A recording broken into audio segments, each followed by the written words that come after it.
Saudara semua, sahabat Indonesia, hari ini kami ketemuan tamu yang istimewa tertangkap di lapangan Santo Petrus, seorang tokoh di Indonesia yang sudah banyak dengan masyarakat Indonesia, dan kebetulan sekali saya menemuinya di lapangan Santo Petrus.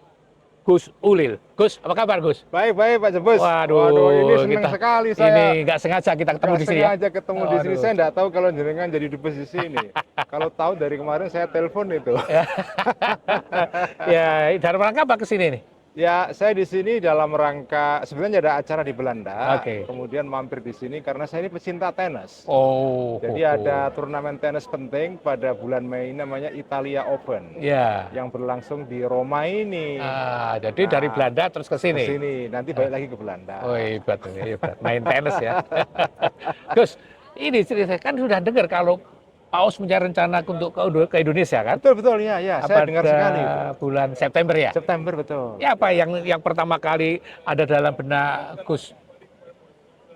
Ya, ini bagi saya peristiwa besar ya. Saya gembira sekali karena Paus terakhir yang ke Indonesia itu kan sudah lama ya. 89. 89, Ya. zaman Pak Harto. Oh iya, Yohanes Paulus kedua. Yohanes Paulus II. Ya. Dan setelah itu belum ada lagi Paus yang ke sini, dan ini Paus kedua yang datang ke Indonesia. Ketiga, Gus. Ketiga ya? Ya, ketiga. Paulus ke-6, Yohanes Paulus, dan ini Fransiskus ya, nanti. Ketiga, ya ini ketiga. Dan nah ini gini Pak Dubes, saya ceritakan ya. Ya. Paus Fransiskus ini kan pernah menandatangani dokumen dengan Grand Sheikh Al-Azhar. Itu penandatanganan dokumen namanya dokumen persaudaraan kemanusiaan. Oh, deklarasi Abu Dhabi ya? Ya, deklarasi Abu Dhabi. Ya. Itu kalau nggak salah Februari tahun 2019. Ya. Nah, dokumennya itu kemudian ada banyak versinya. Ada yang bahasa Inggris, ada yang bahasa Italia. Versi dalam hal bahasa. Ada bahasa Arab. Ya. Kemudian yang versi bahasa Arab ini pernah saya baca sebagai pengajian. Wow. Pengajian? Seperti tradisi pesantren gitu. Di mana Gus? Di mana itu? Jadi itu saya baca selama bulan Ramadan kira-kira 3 tahun yang lalu. Oh. Jadi ketika ditandatangani, kemudian saya karena suka dengan isinya dokumen itu, saya jadikan sebagai materi untuk saya ceramahkan selama bulan puasa.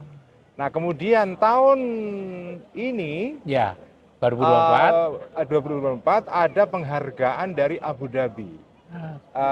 Penghargaan ini disebut dengan Zayed Award for Human Fraternity, yang menandai ulang tahun penandatanganan dokumen tadi itu. Nah tahun ini yang dapat hadiah adalah NU Muhammadiyah. Oh, dua organisasi besar itu yang mengusulkan Bu Megawati. Salah satunya. Dan tiba-tiba sekarang saya datang ke Roma, ke Vatikan, ke pusatnya. Ya.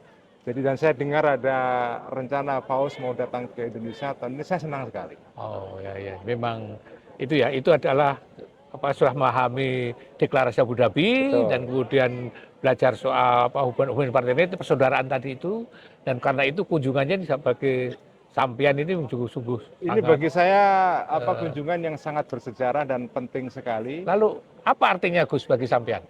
Ya, pertama bagi sampean, kedua bagi bangsa Indonesia apa itu? Kalau bagi saya pribadi, saya ini kan termasuk orang yang banyak belajar dari Konsili Vatikan kedua ya. Yang merupakan dokumen penting dalam sejarah Katolik ya. Saya banyak belajar dari sana. Dalam hal ini kan dokumen penting yang menandai sejarah baru hubungan antara agama Katolik dengan agama-agama lain di dunia, termasuk Islam. Dan bagi saya ini dokumen penting. Jadi bagi saya Vatikan ini punya peran penting lah di dalam mempererat hubungan antar agama, karena saya sendiri juga aktif di dalam kegiatan-kegiatan dialog antar agama. Dan bagi saya kunjungan Paus besok ini bagi bangsa Indonesia itu penting sekali, karena kita tahu bangsa Indonesia ini bangsa dengan majority umat Islam, dan dialog antara Islam dengan Katolik dan juga dengan Kristen dan juga dengan Yahudi. Dengan Yahudi juga. Itu bagi saya penting sekali karena kita ini merupakan bagian dari keluarga Abraham. Ya. Jadi kalau bagi bangsa Indonesia apa artinya? Nah, ini Indonesia kan yang sangat plural itu. Iya betul. Jadi kita ini kan sekarang punya tantangan besar ya sebagai bangsa Indonesia untuk membangun hubungan antar agama yang lebih harmonis, lebih damai. Tantangannya banyak Mas Trias ya. Dan kunjungan Paus semoga membangun jembatan itu. Karena sekarang ini kita hidup dalam kultur yang agak mencemaskan, yaitu kultur adanya sekat-sekat ya. Masih terasa kan Iya, itu? terasa karena justru di era media sosial yang mestinya terjadi hubungan-hubungan yang kian erat, tapi justru malah ada sekat-sekat itu. Jadi media sosial ini di satu pihak memang membuka komunikasi, tapi di pihak lain juga mendiskomunikasi. Ya meskipun sebenarnya terbuka ya sebenarnya. Terbuka, tapi terbuka malah justru menciptakan ketertutupan. Itu kan paradoks ya. Paradoks dari digital teknologi sekarang. Dan saya senang sekali dengan kunjungan ini. Ya. Semoga ya kita dapat, kalau bahasa Islamnya, barokah. Dapat barokah ya. Ya, kita semua berharap bahwa kunjungan Paus ke Indonesia yang rencananya akan dilaksanakan 3 September sampai 6 Desember. Itu akan memberikan barokah bagi bangsa Indonesia. Tentu akan meningkatkan kerukuman hidup beragama, saling paham antar umat beragama ya. Yang tadi sampean sampaikan masih ada sekat-sekat, ya mungkin meskipun tipis, tapi tetap ada sekat. Masih ada. Dan itu ya. Dan kita tahu Pak Jokowi itu kan punya rencana, walaupun mungkin belum terlaksana ya. Itu Gus. Yaitu membangun jembatan toleransi itu loh, yang menghubungkan dari antara Istiqlal ke katedral. Yang sudah ada itu. Sudah ada.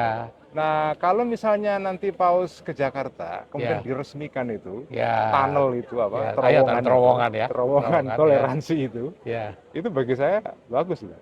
Ya moga aja tidak berhenti pada simbol saja. Betul ya kan? Ya simbol penting, tapi jangan berhenti di situ. Jangan berhenti di situ ya.